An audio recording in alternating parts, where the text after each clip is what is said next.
Hi there, besties. We're back with Wuthering Heights. We're in section 2 of the book, chapter 18. 1802.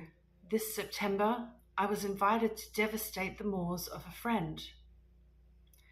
In the north, and on my journey to his abode, I unexpectedly came within 15 miles of Gimmerton. The hostler at a roadside public house was holding a pail of water to refresh my horses, when a cart of very green oats, newly reaped, passed by, and he remarked, "Yon's from Gimmerton, na? They're allus 3 wick after other folk with the harvest." Gimmerton, I repeated. My residence in that locality had already grown dim and dreamy. "I know. How far is it from this?" "Happen 14 mile o'er the hills, and a rough road," he answered. A sudden impulse seized me to visit Thrushcross Grange. It was scarcely noon, and I conceived that I might as well pass the night under my own roof as in an inn. Besides, I could spare a day easily to arrange matters with my landlord, and thus save myself the trouble of invading the neighbourhood again. Having rested a while, I directed my servant to inquire the way to the village, and with great fatigue to our beasts we managed a distance in some 3 hours. I left him there and proceeded down the valley alone. The grey church looked greyer and the lonely churchyard lonelier. I distinguished a moor sheep cropping the short turf on the graves. It was sweet, warm weather, too warm for travelling, but that heat did not hinder me from enjoying the delightful scenery above and below. Had I seen it nearer, August, I'm sure it would have tempted me to waste a month among its solitudes. In winter nothing more dreary, in summer nothing more divine than those glens shut in by hills and those bluff, bold swells of heath. I reached the Grange before sunset and knocked for admittance, but the family had retreated into the back premises, I judged by one thin blue wreath curling from the kitchen chimney, and they did not hear. I rode into the court. Under the porch, a girl of 9 or 10 sat knitting, and an old woman reclined on the horse steps smoking a meditative pipe. "Is Mrs. Dean within?" I demanded of the dame. "Mistress Dean? Nay," she answered. "She doesn't bide here. She's up at the Heights." "Are you the housekeeper then?" I continued. "Or keep the house," she replied. "Well, I'm Mr. Lockwood, the master. Are there any rooms to lodge me in, I wonder? I wish to stay here all night." "To maister," she cried in astonishment. "Whatever you were coming, you said you send word. There's not another dry nor mensful about the place, naught there isn't." She threw down her pipe and bustled in. The girl followed, and I entered too, soon perceiving that her report was true, and moreover that I had almost upset her wits by my unwelcome apparition. I bid her be composed. I would go out for a walk, and meantime she must try to prepare a corner of a sitting room for me to sup in, and a bedroom to sleep in. No sweeping and dusting, only good fires and dry sheets were necessary. She seemed willing to do her best, though she thrust the hearth brush into the grates in mistake for the poker, and malappropriated several other articles of her craft, but I retired, confiding in her energy for a resting place against my return. Wuthering Heights was the goal of my proposed excursion. An afterthought brought me back when I had quitted the court. All well at the Heights?" I inquired of the woman. For it no," she answered, scurrying away with a pan of hot cinders. I would have asked why Mrs. Dean had deserted the Grange, but it was impossible to delay her at such a crisis, so I turned away and made my exit, rambling leisurely along with the glow of a sinking sun behind and the mild glory of a rising moon in front, one fading and the other brightening as I quitted the park and climbed the stony by-road branching off to Mr. Heathcliff's dwelling. Before I arrived in sight of it, all that remained of day was a beamless amber light along the west, but I could see every pebble on the path and every blade of grass by the splendid moon. I had neither to climb the gate nor to knock. It yielded to my hand. This is an improvement, I thought, and I noticed another by the aid of my nostrils, a fragrance of stocks and wallflowers wafted on the air from amongst the homely fruit trees. Both doors and lattices were open, and yet, as is usually the case in a coal district, a fine red fire illuminated the chimney. The comfort which the eye derives from it renders the extra heat endurable. The house of Wuthering Heights is so large that the inmates have plenty of space for withdrawing out of its influence, and accordingly, what inmates there were had stationed themselves not far from one of the windows. I could both see them and hear them talk before I entered, and looked and listened in consequence, being moved thereto by a mingled sense of curiosity and envy that grew as I lingered. "Contrary," said a voice as sweet as a silver bell, "that for the third time, you dunce. I'm not going to tell you again. Recollect, or I'll pull your hair." "Contrary, then," answered another in deep but softened tones, "and now kiss me for minding so well." "No, read it over first correctly without a single mistake." The male speaker began to read. He was a young man respectably dressed and seated at a table, having a book before him. His handsome features glowed with pleasure, and his eyes kept impatiently wandering from the page to a small white hand over his shoulder, which recalled him, by a smart slap on the cheek, whenever its owner detected such signs of inattention. Its owner stood behind, her light shining ringlets blending at intervals with his brown locks. As she bent to superintend his studies, and her face, it was lucky he could not see her face, or he would never have been so steady. I could, and I bit my lip in spite at having thrown away the chance I might have had of doing something besides staring at its smiting beauty. The task was done, not free from further blunders, but the pupil claimed a reward and received at least 5 kisses, which, however, he generously returned. Then they came to the door, and from their conversation, I judged they were about to issue out and have a walk on the moors. I supposed I should be condemned in Hareton Earnshaw's heart, if not by his mouth, to the lowest pit of the infernal regions, if I showed my unfortunate person in his neighbourhood then. And feeling very mean and malignant, I skulked round to seek refuge in the kitchen. There was unobstructed admittance on that side also. And at the door sat my old friend Nellie Dean, sewing and singing a song, which was often interrupted from within by harsh words of scorn and intolerance uttered in far from musical accents. "I'd rather by the half have him swearing in my lugs from morn to night. Now hearken ye, Hasiver," and the tenant of the kitchen, in answer to an unheard speech of Nellie's. "It's a blazing shame at aught cannot open the blessed book, but ye set up them glories to Satan and all the flaysome wickedness at ever were born insta to world. Oh, you're a right naught, and choose another, and that poor lad'll be lost ate ye, poor lad," he added with a groan. "He's witched, I'm sartin on it. O Lord, judge 'em, for they northern law, no justice among wit rulers." "No, or we should be sitting in flaming faggots, I suppose," retorted the singer. "But wisht, old man, and read your Bible like a Christian, and never mind me. This is Fairy Annie's wedding, a bonny tune. It goes to a dance."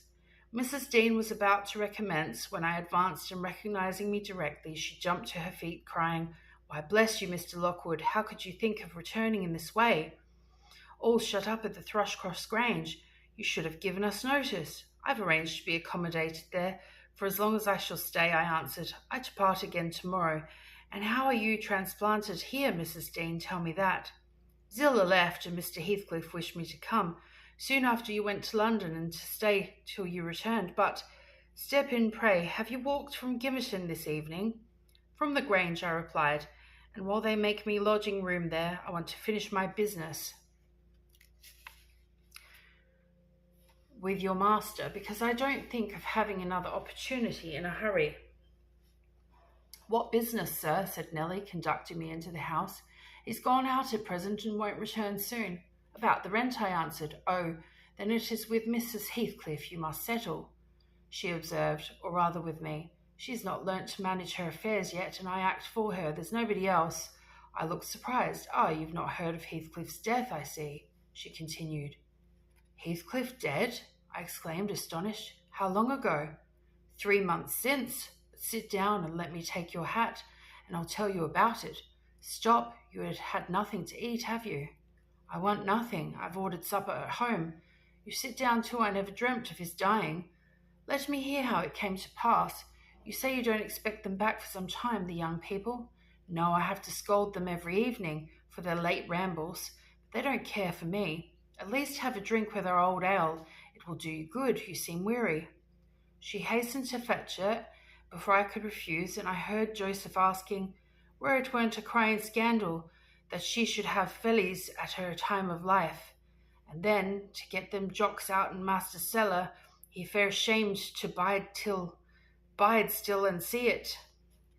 She did not stay to retaliate, but re-entered in a minute, bearing a reaming silver pint, whose contents I lauded with becoming earnestness, and afterwards she furnished me with the sequel of Heathcliff's history.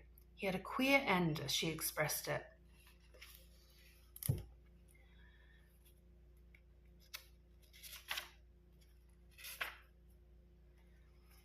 "I was summoned to Wuthering Heights within a fortnight of you leaving us," she said, "and I obeyed joyfully for Catherine's sake. My first interview with her grieved and shocked me. She had altered so much since our separation. Mr. Heathcliff did not explain his reasons for taking a new mind about my coming here. He only told me he wanted me, and he was tired of seeing Catherine. I must make the little parlour my sitting room and keep her with me. It was enough if he were obliged to see her once or twice a day. She seemed pleased at this arrangement, and by degrees I smuggled over a great number of books and other articles that had formed her amusement at the Grange, and flattered myself we should get on in tolerable comfort. The delusion did not last long. Catherine, contented at first, in a brief space grew irritable and restless.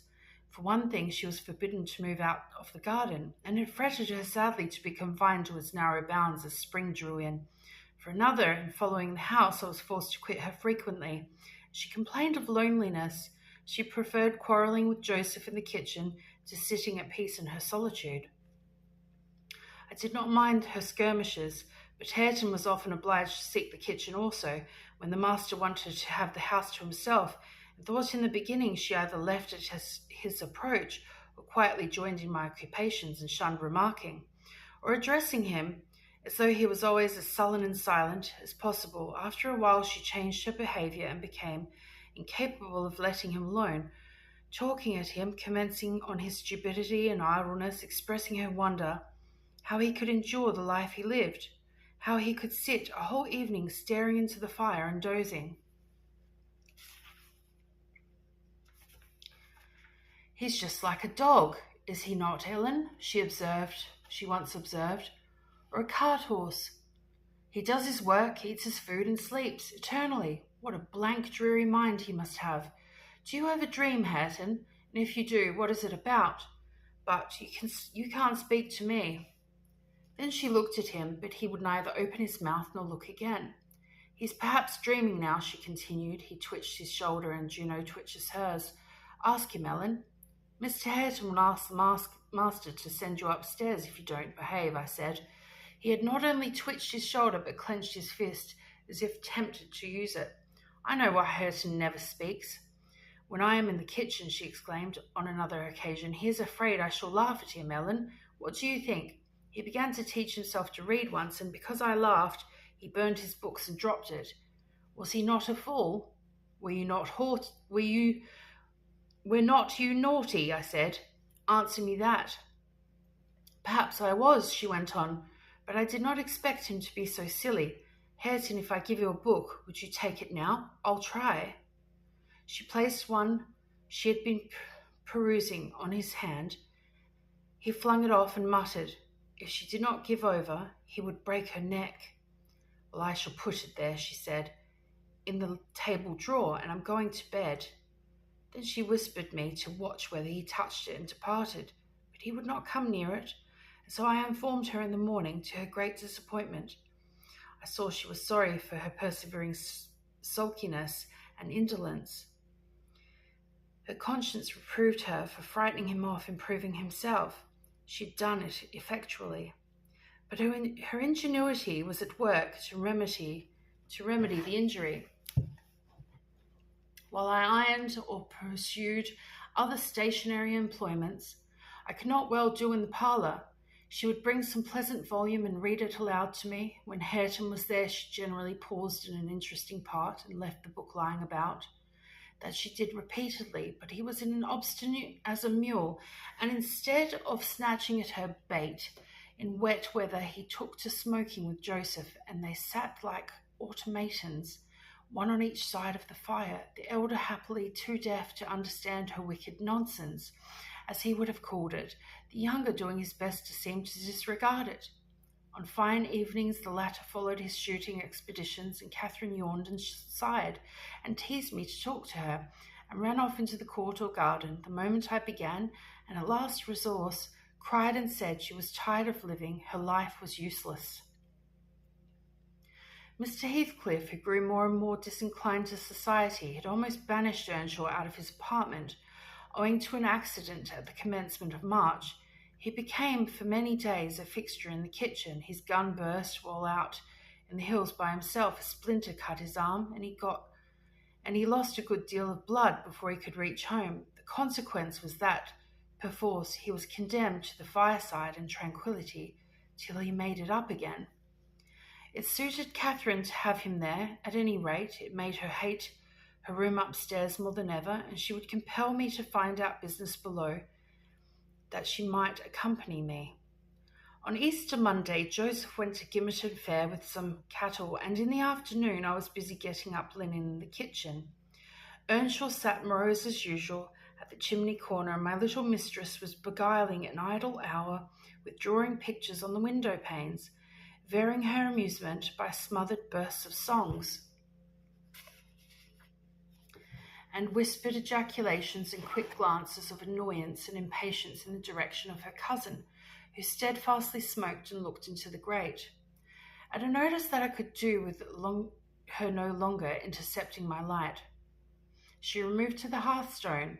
I bestowed little attention on her proceedings, but presently I heard her again begin.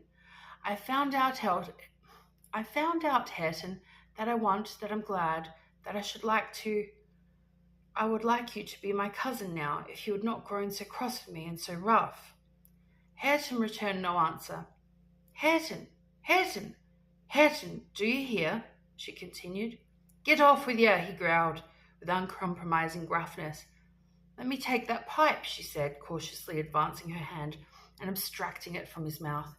Before he could attempt to recover it, it was broken, and behind the fire. He swore at her and seized another. Stop, she cried. You must listen to me first. And I can't speak while those clouds are floating in my face. Will you go to the devil, he exclaimed ferociously, and let me be? No, she persisted, I won't. I can't tell what to do to make you talk to me, and you are determined not to understand. When I call you stupid, I don't mean anything. I don't mean that I despise you. Come, you shall take notice of me, Hareton. You're my cousin, and you shall own me. I shall have naught to do with you and your mucky pride and your damned mocking tricks, he answered. I'll go to hell, body and soul, before I look sideways after you again. Side out the gate, now this minute. Catherine frowned and retreated to the window seat, chewing her lip, and endeavouring by humming an eccentric tune to conceal a growing tendency to sob. You should be friends with your cousin, Mr. Hareton, I interrupted. Since she repents of her sauciness, it would do you a great deal of good. It would make you another man, to have her for a companion. A companion, he cried, when she hates me and does not think of me fit to wipe her shoon. Nay, if it made me a king, I'd not be scorned for seeking her goodwill any more. It is not I who hate you, it is you who hate me, wept Cathy, no longer disguising her troubles. You hate me as much as Mr. Heathcliff does, and more. You're a damned liar, began Earnshaw. Why have I made him angry by taking your part then 100 times, and that when you sneered at and despised me, and go on plaguing me, and I'll step in yonder and say you worried me out of the kitchen. I didn't know you took my part, she answered, drying her eyes, and I was miserable and bitter at everybody. But now I thank you and beg you to forgive me. What can I do besides? She returned to the hearth and frankly extended her hand. He blackened and scowled like a thundercloud, kept his fists resolutely clenched, and his gaze fixed on the ground. Catherine, by instinct, must have divined it was abjurate perversity and not dislike that prompted this dogged conduct, for after remaining an instant undecided, she stooped and pressed on his cheek a gentle kiss. The little rogue thought I had not seen her, and drawing back, she took her former station by the window quite demurely. I shook my head reprovingly, and then she blushed and whispered, "Well, what should I have done, Ellen? He wouldn't shake hands, and he wouldn't look, and I must show him same way that I like him, that I want to be friends." Whether the kiss convinced Hareton, I cannot tell. He was very careful for some minutes that his face should not be seen, and when he did raise it, he was sadly puzzled where to turn his eyes. Catherine employed herself in wrapping a handsome book neatly in white paper, having tied it with a bit of riband, and expressed it to Mr. Hareton Earnshaw. She desired me to be her ambassadress and convey the present to its distant recipient. "And tell him if he'll take it, I'll come and teach him to read it right," she said. "And if he refuse it, I'll go upstairs and never tease him again." I carried it and repeated the message, anxiously watched by my employer. Hareton would not open his fingers, so I laid it on his knee. He did not strike it off either. I returned to my work. Catherine leaned her head and arms on the table, till she heard the slight rustle of the covering being removed. Then she stole away and quietly seated herself beside her cousin. He trembled and his face glowed. All his rudeness and all his surly harshness had deserted him. He could not summon courage at first to utter a syllable, in reply to a questioning look and her murmured petition. "Say you forgive me, Hareton, do. You can make me so happy by speaking that little word." He muttered something inaudible. "And you'll be my friend?" added Catherine, interrogatively. "Nay, you'll be ashamed of me every day of your life," he answered. "And the more you know me, and I cannot bide it." "So you won't be my friend," she said, smiling as sweet as honey and creeping close up. I overheard no further distinguishable talk, but on looking round again I perceived two such radiant countenances bent over the page of the accepted book, and I did not doubt the treaty had been ratified on both sides, and the enemies were thenceforth sworn allies. The work they studied was full of costly pictures, and those and their position had charm enough to keep them unmoved, till Joseph came home. He, poor man, was perfectly aghast at the spectacle of Catherine, seated on the same bench with Hareton Earnshaw, leaning her hand on his shoulder, and confounded at his favourite's endurance of her proximity. It affected him too deeply to allow an observation on the subject that night. His emotion was only revealed by the immense sighs he drew as he solemnly spread his large Bible on the table and overlaid it with dirty banknotes from his pocketbook to produce of the day's transactions. At length he summoned Hareton from his seat. "Take these into Maister, lad," he said, "and bide there, all's gang up to my own room. The hoyle's neither mensful nor seemly for us. We mun side out and search another." "Come, Catherine," I said, "we must side out too. I've dwelt my ironing. Are you ready to go?" "It is not 8 o'clock," she answered, rising unwillingly. "Hareton, I'll leave this book upon the chimney-piece, and I'll bring some more tomorrow." "Ony books that you leave on's taken to the house," said Joseph, "and it'll be much if you find 'em again, so you ma please yourself." Cathy threatened that his library should pay for hers, and, smiling as he passed Hareton, went singing upstairs. Lighter of heart, I ventured to say, than ever she had been under that roof before, except perhaps during her earliest visits to Linton.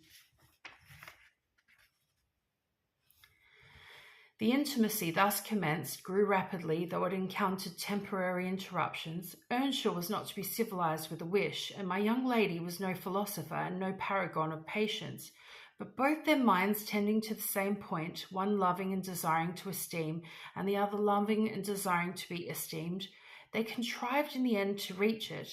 You see, Mr. Lockwood, it was easy enough to win Mrs. Heathcliff's heart, but now I'm glad you did not try. The crown of all my wishes will be the union of those two. I shall envy no one on their wedding day. There won't be a happier woman than myself in England. And that's the end of that chapter, besties. Catch you next time for the next segment of the book. Bye.